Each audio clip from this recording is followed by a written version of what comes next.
नमस्कार। आज हम पंच तत्वों के बारे में बातें करेंगे। सृष्टि का निर्माण 5 तत्वों से हुआ है। मानव शरीर का निर्माण भी पंचभूत तत्वों से ही हुआ है और इन पांचों तत्वों का एक निश्चित क्रम है।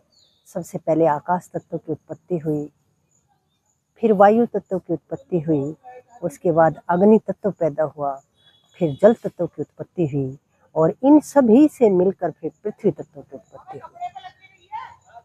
ये एक निश्चित क्रम से ही इन तत्वों की उत्पत्ति हुई है और निश्चित क्रम से ही ये वापस चले जाएंगे।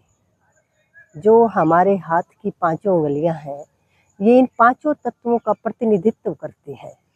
ये अंगूठा है, ये अग्नि तत्व का प्रतीक है। तर्जनी उंगली वायु तत्व का प्रतीक है। मध्यमा आकाश तत्व का प्रतीक है। अनामिका पृथ्वी तत्व का प्रतीक है और कनिष्ठ का जल तत्व का प्रतीक है। जो आकाश है, ये अनंतता और स्वतंत्रता का प्रतीक है। वायु तत्व है, ये जीवन शक्ति और गतिशीलता का प्रतीक है।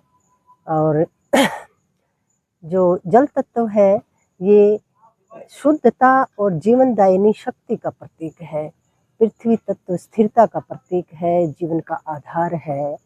और अग्नि तत्व जो ऊर्जा और परिवर्तन का प्रतीक है।